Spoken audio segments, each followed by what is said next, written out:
Ya, shalom saudara-saudara yang dikasihi Tuhan, jumpa kembali di channel YouTube saya. Kesempatan ini saya hadir lagi menjumpai saudara-saudara. Apa kabar Bapak Ibu? Saya terus berharap Bapak Ibu tetap dalam keadaan sehat dan terus diberkati oleh Tuhan. Amin. Kesempatan ini kita akan mendengarkan kesaksian dari seorang mualaf yang sudah menjadi murtad kembali. Ini sesuatu yang sangat luar biasa. Kenapa ia murtad kembali saudara-saudara? Karena beliau mengatakan ia tidak merasakan damai sejahtera, tidak merasakan ketenangan ketika di dalam Islam. Itulah sebabnya ia kembali, karena tentunya pasti ia membandingkan ketika ia masih di Kristen dulu, bahwa di dalam Kristenan itu ada damai sejahtera, sukacita, dan lain sebagainya. Nah, oleh karena itu, saudara-saudara yang dikasihi Tuhan, dan tentunya juga kita percaya bahwa ia dipanggil kembali oleh Tuhan menjadi pengikut Kristus karena Tuhan tidak mau ia binasa. Sebab kalau ia tinggalkan Kristus, berada di luar Kristus, pasti dia akan binasa.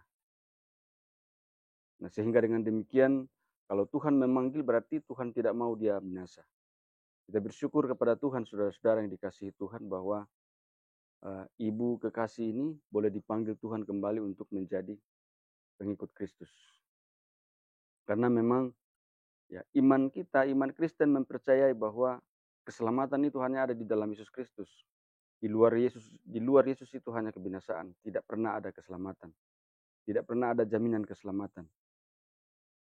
Nah, saudara-saudara, semoga video ini boleh bermanfaat, memberkati kita sekalian, mengedukasi kita, memberi kita semangat supaya kita semakin bertumbuh dalam iman kepada Yesus Kristus. Selamat menyaksikan. Dalam minggu terakhir ini saya bertobat dari mualaf. Jadi mualaf apa gimana mas? Iya, jadi mualaf tapi sudah balik ke Kristen. Oh, pernah mualaf bu? Ya, 2 kali. Oh, oke. Ya silakan, apa yang mau ditanyakan? Jadi gini, saya mau bertanya Pak. Kecil suaranya bu. Oh iya. Bu Gingga bisa suaranya diperbesar lagi mungkin ya. Ya, ini sudah cukup besar. Jelas tidak ya? Halo. Jelas sih, jelas lah, udah. Oke. Jadi begini, saya mau tanya. Nah, sebelum kakak bertanya, kita mau bertanya dulu sama kakak. Ya. Pada tahun berapa kakak mualaf? Tahun ini dan beberapa tahun lalu. Dan itu karena memang saya sudah pada saat itu saya mengalami pergumulan yang berat dari ibu saya dan juga pasangan hidup saya. Tapi puji Tuhan, dalam beberapa hari ini saya sudah berubah, saya sudah bertobat dan saya merasakan kenyamanan yang luar biasa yang tidak pernah saya dapatkan di mualaf. Oke. Ya silakan bertanya lah bu. Nantilah itu. Ya siap. Saya mau tanya Pak,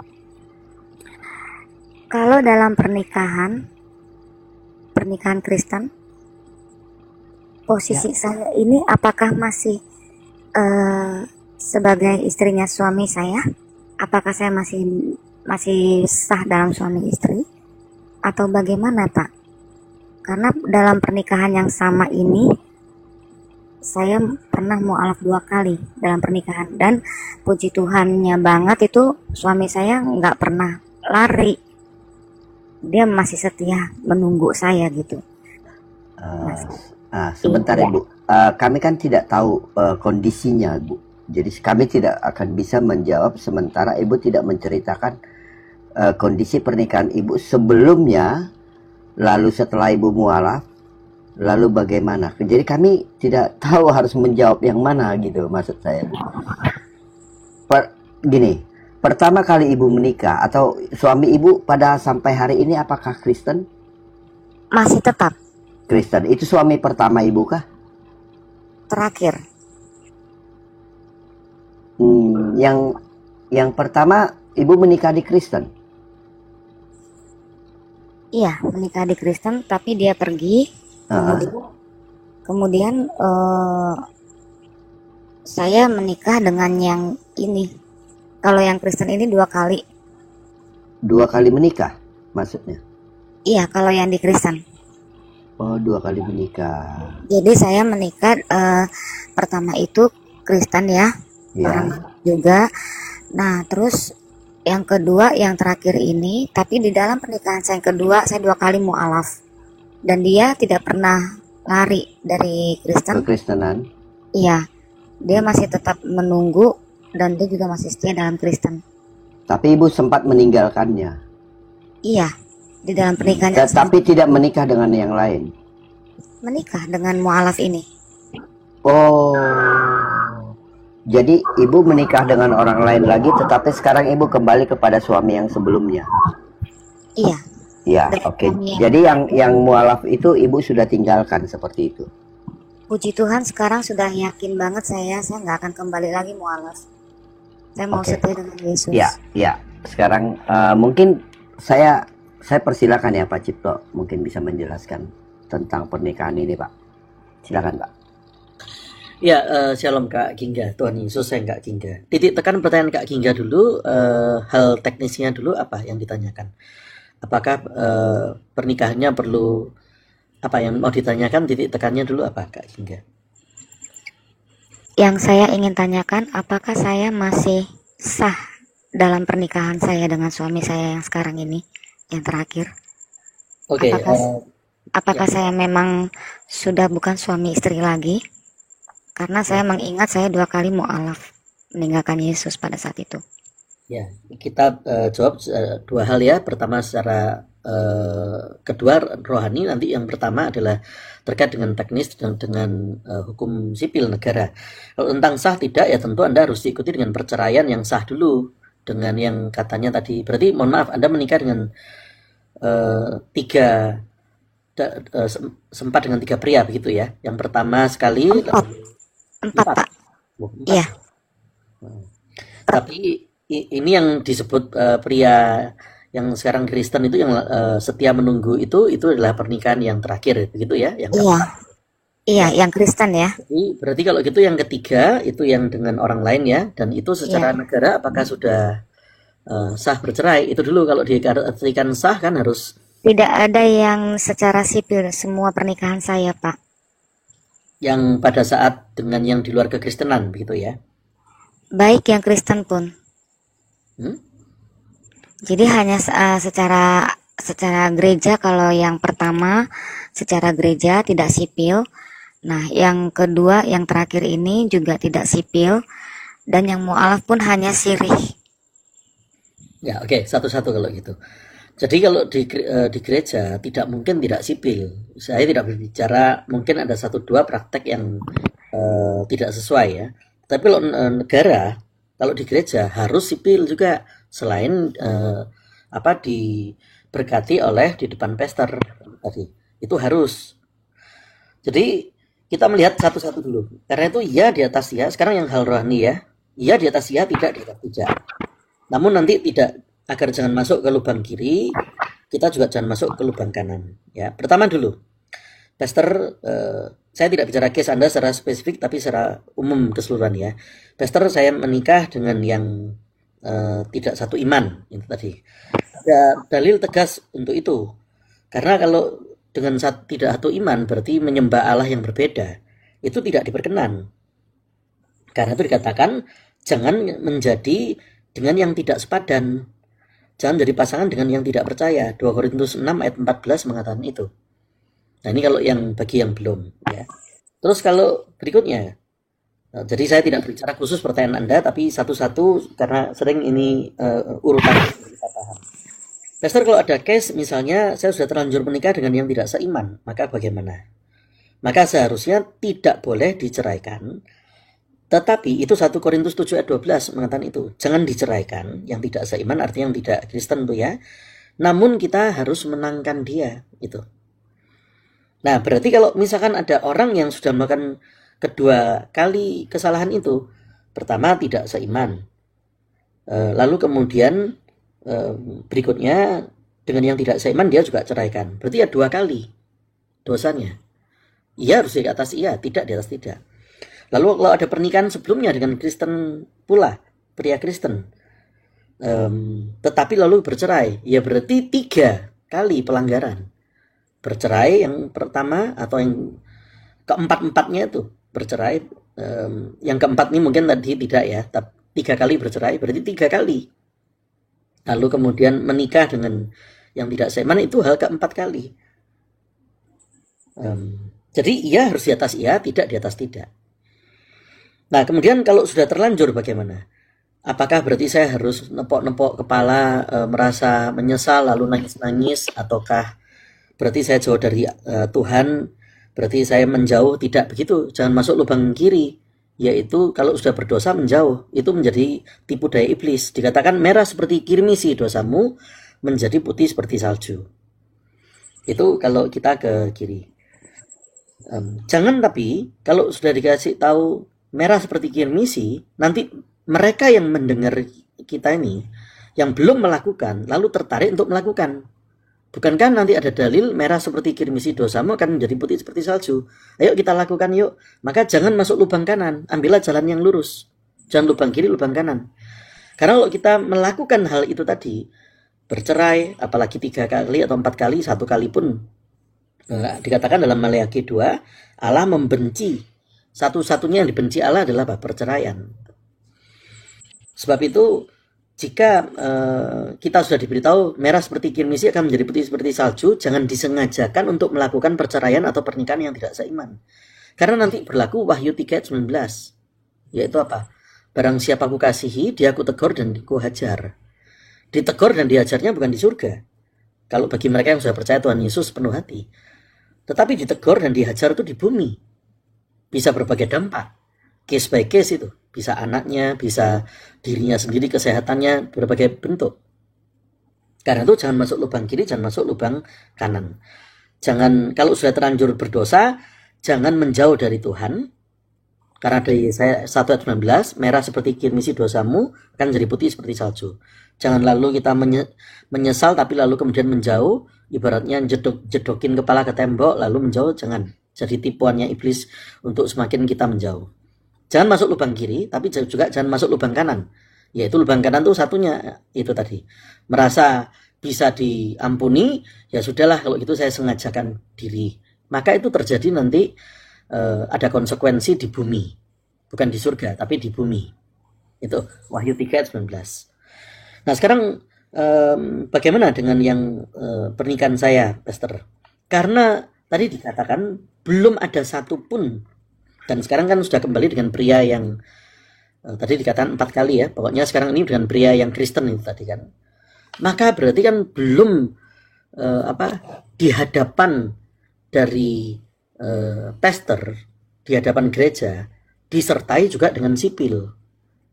Itu dalil. Nggak boleh kita terus kemudian pokoknya lewat gereja aja lalu nggak ada catatan sipil. Nggak boleh, kalau dalam iman kita nggak ada seperti itu. Pemerintah itu adalah harus kita hormati. Pemerintah itu adalah semua dalam kuasa kehendak Tuhan kita. Jadi kalau begitu bagaimana, Pastor? Ya tinggal masuk kalau gitu ke dalam pernikahan itu, tinggal dimasukkan catatan sipil dan mendapat pemberkatan nikah. Kalau saya sudah pernah diberkati nikah, ya tidak apa-apa. Mau disebutnya sebagai peneguhan kembali, itu silakan, nggak apa-apa. Itu Kak Kingga. Ya, itu selesai teknisnya. Tapi sekarang saya mau bergerak lebih jauh supaya kita mengerti dalam iman kita. Pernikahan dalam iman Kristen itu bukan main-main. Bukan sekedar 2 orang saling mencinta, atau 2 orang saling suka, atau 2 orang saling hobinya sama seperti film Hollywood. Hobi kamu sama ya. Kalau orang barat itu seringnya mencari kesamaan. Hobinya sama, suka mendaki gunung. Hobinya sama, suka ini, suka itu. Berarti kita cocok, ayo menikah. Bukan itu. Bukan tentang ayo kita berproduksi anak, bukan itu. Apalagi untuk kesenangan, untuk kepuasan, untuk hawa nafsu, bukan itu.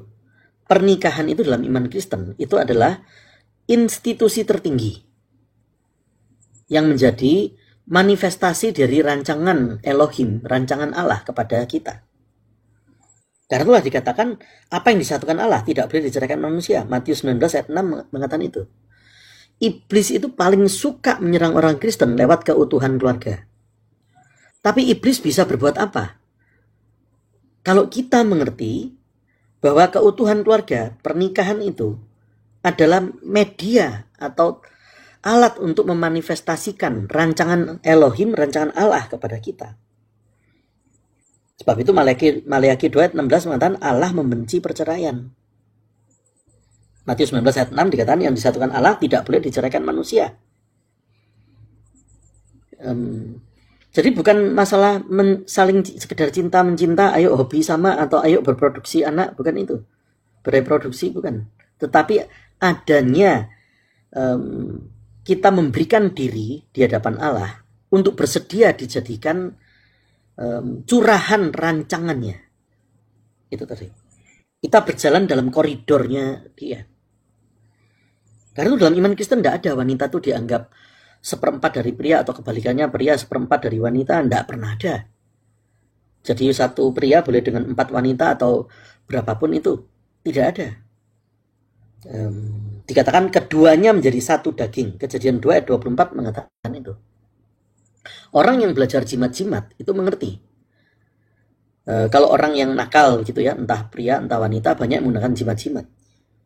Bagaimana jimat itu bisa masuk ke tubuh kita? Kalau tidur bersama. Tidur bersama, maka itu dikatakan menjadi satu daging. Sebab itu kalau menjadi penyembah Allah yang berbeda, penyembah berhala, lalu kita ini menjadi satu dengan kita, itu kita terkena. Sebab itulah Allah membenci hal itu. Dan Allah membenci perceraian.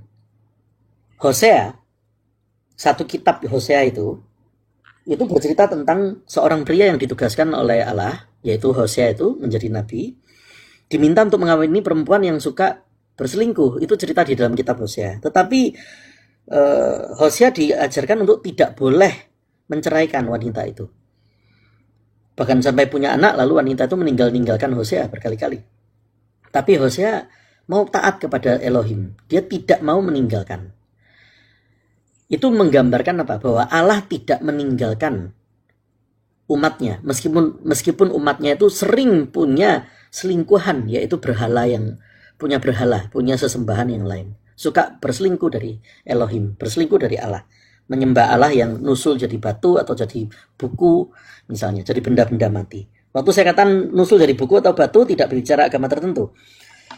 Ini apa yang tercatat dalam Alkitab, dalam Kisah Rasul 17 ayat 29, yang ilahi tidak boleh disamakan atau nusulnya menjadi batu ataupun buku. Buku itu ditulis sebagai ciptaan kesenian manusia.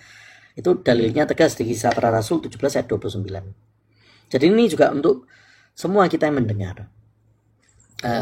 Perkataan ini bukan sesuatu yang mudah memang, mempertahankan pernikahan, apalagi zaman modern, begitu banyak godaan, baik untuk pria, baik untuk wanita. Jadi saya tidak berbicara case-nya Kak Gingga saja ya, tapi secara keseluruhan supaya yang setiap mendengar kita mengerti bagaimana kita ini mau dijadikan rancangan yang luar biasa. Kalau yang pria kan ngerti mobil. Kalau kita mengerti mobil yang kelasnya SUV yang lebih murah, mobil SUV, wah bisa di jalan yang lancar datar jago, di jalan yang bergerigi jago, di jalan yang bergelombang jago.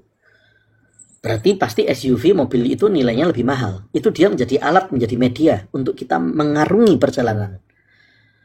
Nah begitu pula kalau pria ngerti mobil, dia tentu kalau disuruh memilih nggak mau. Kalau bisa memilih nih, nggak mau SUV yang murah. Kalau bisa memilih, karena apa? Kalau SUV murah mungkin lancar di jalan lurus, datar, tapi kena bergerigi, rompal semua. Atau kena apa, nggak tahan banting, kena banjir, nggak bisa lewat, sudah. Analogi sederhana begitu. Kena yang, apalagi jalan yang bergelombang. Karena itu sebagaimana kalau bicara mobil kan pria menjadi mudah, karena banyak yang hobi mobil. Sebab itu pilih media yang benar, yang mahal. Nah yang mahal itu ada jaminan dari yang lebih berkuasa. Contoh mobil yang dari Jerman dianggap lebih bernilai daripada yang dari Asia misalnya. Karena keamanan, safety, karena itu sesuatu yang mahal pasti ada jaminan dari pihak yang lebih tinggi. Karena itu dalam pernikahan itu kita dimeteraikan oleh Allah. Ada jaminan di dalam sana bahwa ini menjadi SUV artinya menjadi kendaraan untuk menumpahkan anugerah Allah kepada kita. Karena itu bisa apa iblis? Kalau kita mengerti tentang keutuhan keluarga, maka dia tidak bisa bergerak menjatuhkan kita. Hidup kita cuma di antara dua pada akhirnya. Iblis yang mentertawai kita atau kita yang mentertawai iblis. Gamenya cuma begitu aja. Ibarat kalau video game itu. Yang tertawa terakhir siapa? Iblis yang mentertawai kita atau kita yang mentertawai iblis. Kalau kita memandang pernikahan hanya sebagai hawa nafsu, apalagi nanti di surga ada percabulan, iblis tertawa. Kalau kita memandang wanita itu jadi lebih rendah dari pria atau kebalikannya, iblis tertawa. Kalau semudah kita membuang ludah untuk bercerai, apa itu ya bahasanya ya? Sebut aja saya lupa. Kalau misalnya seorang pria berkata cerai, peringatan pertama, apa itu ya bahasanya? Peringatan kedua. Talak pastor, talak pastor. Peringatan ketiga itu. Talak 1, talak 2, talak 3 pastor. Ya, kalau dalam iman Kristen tidak ada semudah membuang ludah begitu. Peringatan 1 itu tidak ada, peringatan 2 tidak ada. Karena ada jaminan, ada meterai dari Sang Maha Kuasa, dari Allah kita. Itu Kak Gingga. Karena itu pernikahan itu menjadi media segitiga itu. Kalau matematika kan ada segitiga. Ada, bayangkan segitiga, ada suami di sebelah kanan dari sudut itu, istri di sebelah kiri, dan yang di atas itu seharusnya Kristus. Pernikahan itu untuk supaya awet. Gampangnya begini, kalau melihat dari kacamata suami dan istri melihat dari kacamata istri, gampang cerai, bisa berkali-kali cerai. Jauh sudutnya. Tapi kalau setiap masalah kita melihatnya dari kacamata Kristus, si istri berkacamata Kristus, si suami berkacamata Kristus, karena yang di atas itu adalah Kristus. Coba lihat segitiga itu. Bayangkan segitiga di depan kertas, di depan kita nih. Sudut yang di atas itu kan membuat jaraknya makin dekat. Tapi sudut yang dua di bawah membuat makin gampang cerai, gampang jauh. Bukan untuk gagah kuat, tetapi ini kan untuk sharing. Ini sesuatu yang saya khotbahkan, tetapi yang juga harus dipraktekkan oleh pastor sendiri pula. Buat saya tidak gampang. Ini pacar pertama dan adalah pacar terakhir yang menjadi istri saya. Karena itu saya pacaran 1 kali dan menjadi yang istri yang hingga hari ini. Tahun lalu kebetulan kami habis silver wedding anniversary, berarti 25 tahun. Sebelumnya 5 tahun pacaran, berarti sudah 30 tahun. Apakah berarti tidak pernah ada pertengkaran? Tentu ada, namanya manusia. Apakah mudah untuk mempertahankan? Kalau pakai daging tidak mudah, karena masing-masing punya ego. Apalagi kalau bicara, kamu tahu karakterku seperti ini, kamu tahu karakterku seperti ini. Bah, kadang-kadang masalah hal yang kecil, banyak cerita terkenal gara-gara pasta gigi bisa berantem suami istri, dipakai oleh iblis. Yang suami memencet pasta gigi serampangan, yang istri dari bawah dipencet satu-satu. Kalau zaman yang masih pakai metal itu ya, berantem gara-gara yang satu rapi, satu nggak rapi. Segala alat bisa dipakai oleh iblis. Tetapi bisa apa iblis? Kalau kita bisa mengerti keutuhan keluarga itu adalah menjadi sarana itu tadi. Jadi Kak Gingga beda. Jangan bertindak tanduk lagi seperti RT lain. Saya tidak bicara agama tertentu, tapi dalam Alkitab tercatat hal-hal yang menyimpang. Jangan bertindak tanduk sebagai RT lain. Tidak bisa memilih mobil SUV mana yang lebih mahal. Jangan memilih mobil SUV yang tidak ada, dalam cerita yang tadi ya, yang tidak ada jaminannya dan gampang rompal, gampang cerai, gampang patah di tengah jalan. Analoginya begitu. Jangan bertindak tanduk seperti RT lain yang menganggap pernikahan itu semudah membuang ludah untuk dicerai. Peringatan 1, peringatan 2. Jangan bertindak tanduk seperti RT lain yang menganggap wanita itu separuh dari pria atau apalagi seperempat. Apalagi kebalikannya, pria adalah seperempat dari wanita. Tidaklah seperti itu. Karena itu jangan lagi bertindak tanduk seperti RT lain yang menganggap dalam pernikahan itu tidak ada meterai langsung dari Sang Maha Kuasa. Itu Kak Gingga.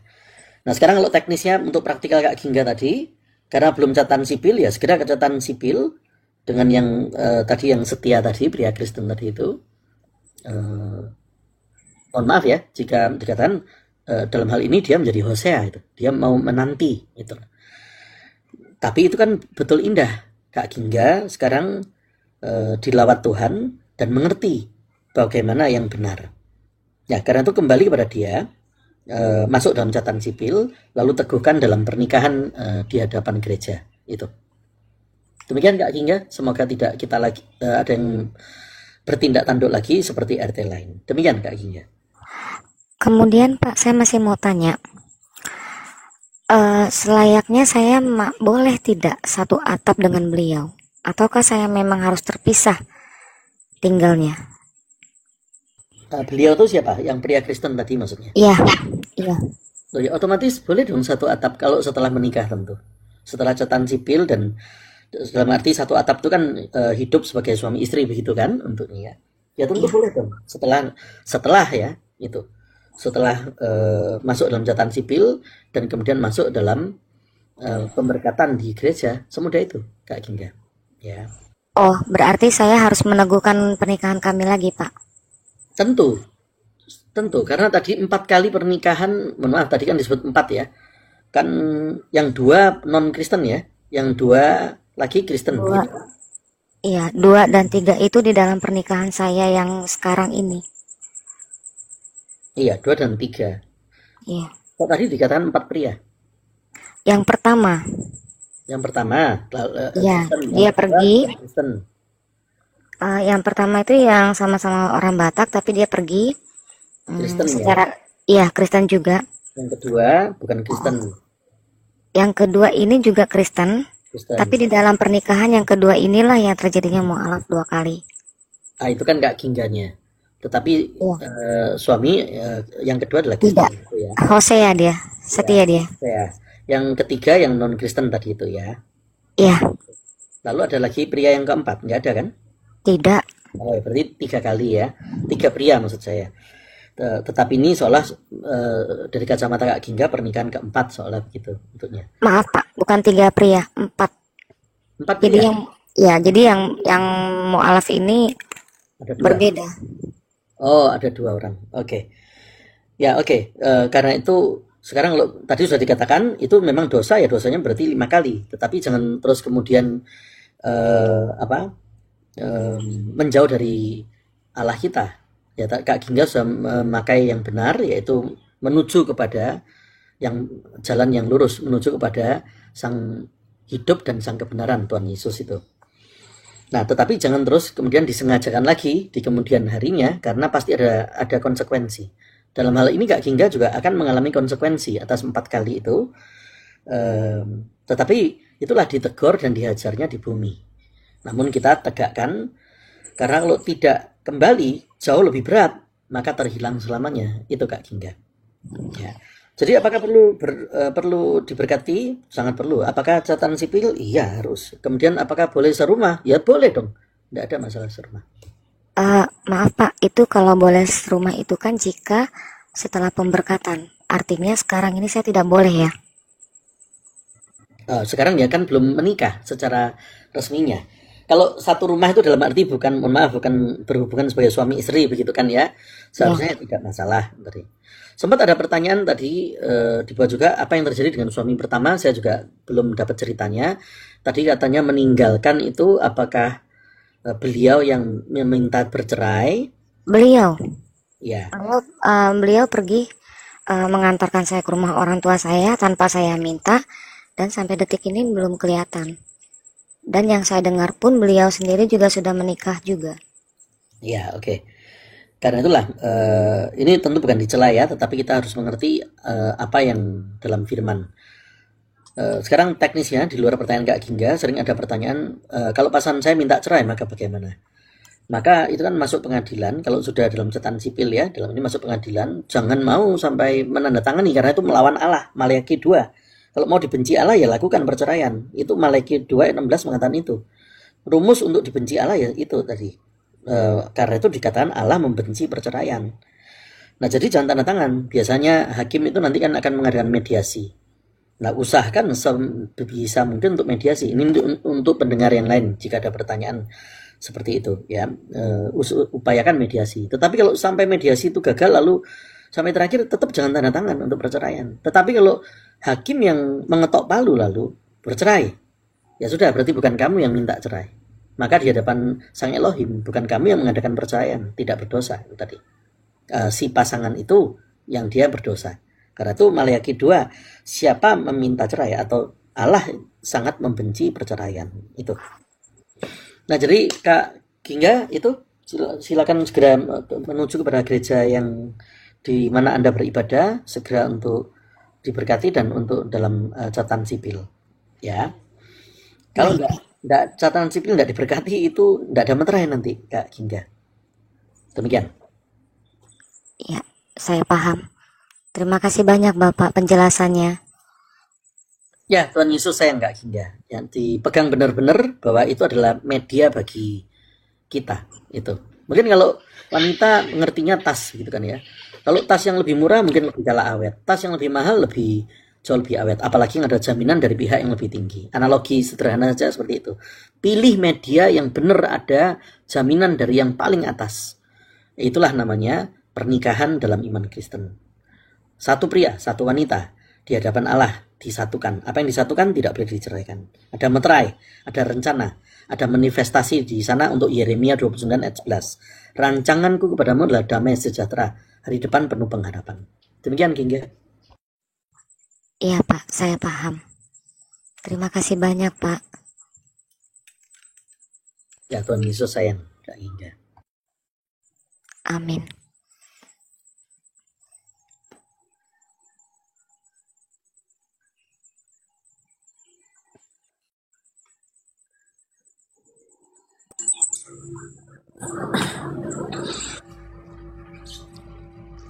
Ya, Bang Pendi, Bang Nabiro. Ya, siap. Ya, ini luar biasa lah ya, kesaksian dari Gingga V ini. Jadi jarang-jarang seorang perempuan ini membuka hidupnya untuk di jalan yang lebih baik. Ya mungkin semuanya kita mendengarkan juga baik yang di atas koma maupun di bawah.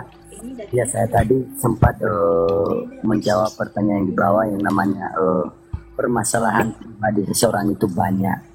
Jadi jangan kita langsung menghakiminya dan juga sesuai dengan yang diberitakan oleh Bapak Pastor Cipto tadi udah cukup luar biasa. Jadi artinya itu Gingga V, jadi pengampunan di dunia dan melangsungkan ke arah ke gereja. Jadi biar lebih ada kejelasan statusnya dalam gereja, dalam juga ke pemerintahan. Itu aja harapan kita. Yes, saya sepakat itu ya. Jadi artinya begini Pak. Iya. Kadang-kadang kita tidak tahu, kita hanya melihat apa yang diperbuat, tetapi kita tidak tahu situasi apa yang dihadapi sebenarnya hingga itu bisa berlaku. Iya.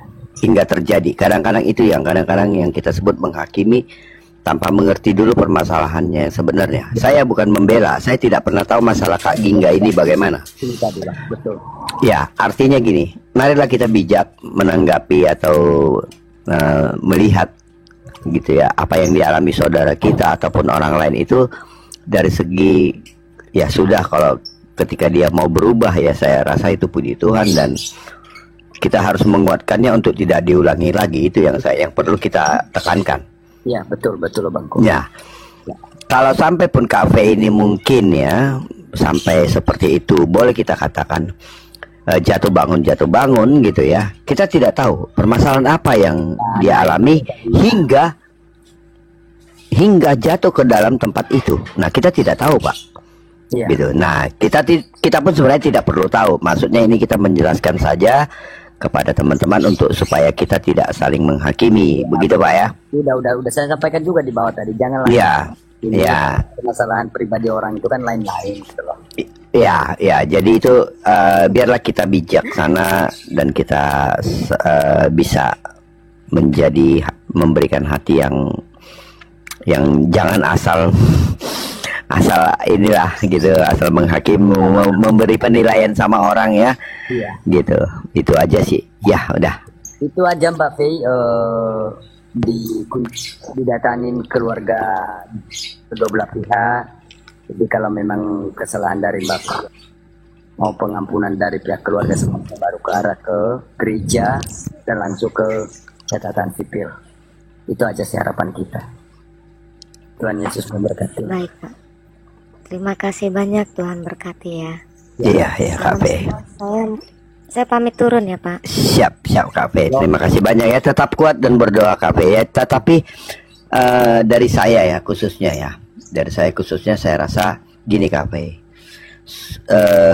Dengan pengalaman kakak yang bisa berpindah-pindah itu dengan mudahnya, saya rasa kakak perlu memberikan penguatan kepada iman kakak dengan banyak belajar tentang Alkitab dan tentang Yesus.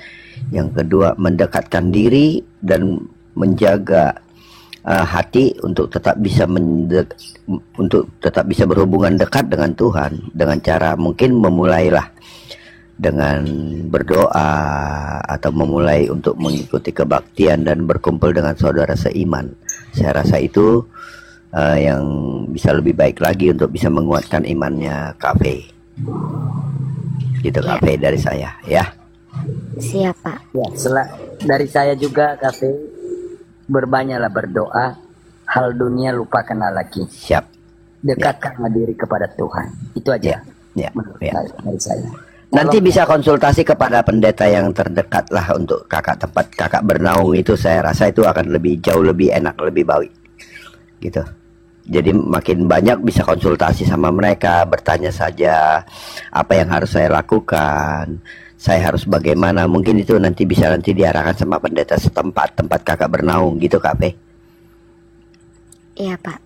Ya. Saya akan usahakan untuk menemui beliau. Ya gitu Kak P. Ya.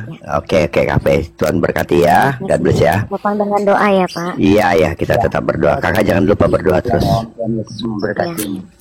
Ya. Tuhan berkati juga.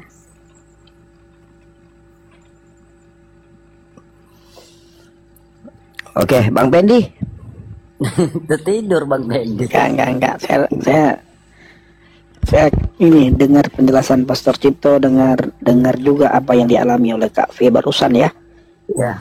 Ya, kita doakan beliau supaya tetap kuat, tetap di dalam Tuhan. Itulah yang dikatakan oleh firman, engkau di luar aku tidak bisa berbuat apa-apa. Kita tidak bisa berjalan sendiri di luar Tuhan, itu kita tidak bisa. Orang Kristen itu selalu dituntut oleh firman supaya kita selalu berada di dalam firman. Yes. Tidak bisa kita lakukan apapun di luar dia. Kita akan jatuh di luar dia. Kenapa? Terang tidak ada.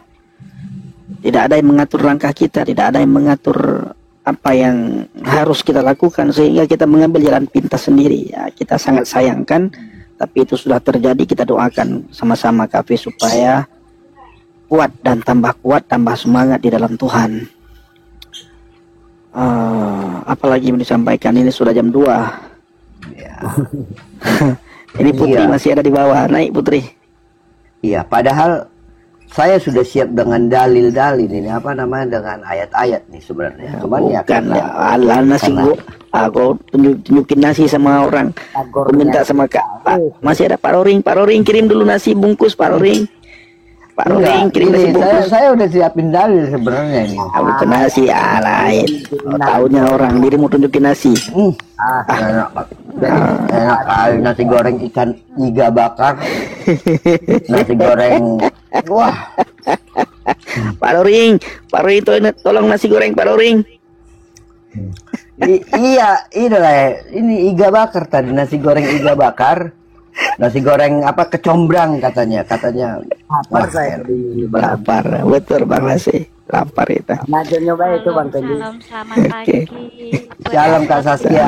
Salam Kak Saskia. Pendi, Bang Napirong juga Pak Hardin ya. Iya. Semoga diberkati semua oleh Tuhan Yesus. Iya, cuman tadi alasannya Bang Pendi kenapa kok nggak mau sah secara sipil, itulah yang disayangkan. Iya. Suaranya kecil ya Kak Putri.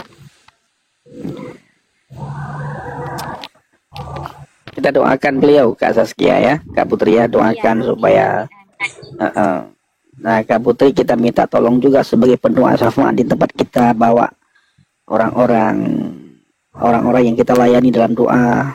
Firman yang disampaikan oleh Pastor Cipto juga bisa menjamah banyak orang. Kesaksian yang kita sampaikan juga, diskusi Bang Nabirong juga dengan teman-teman yang lain. Nah, ini tugas Kak Putri bawa dalam doa. Tidak ada yang mustahil.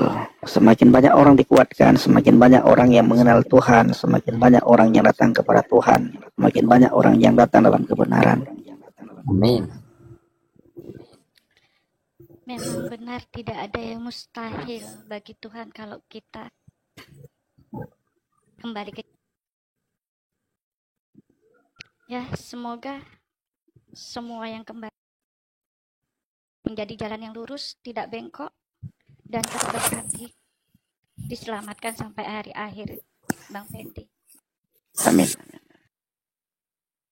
Sungguh luar biasa saudara-saudara video ini, semoga bisa bermanfaat.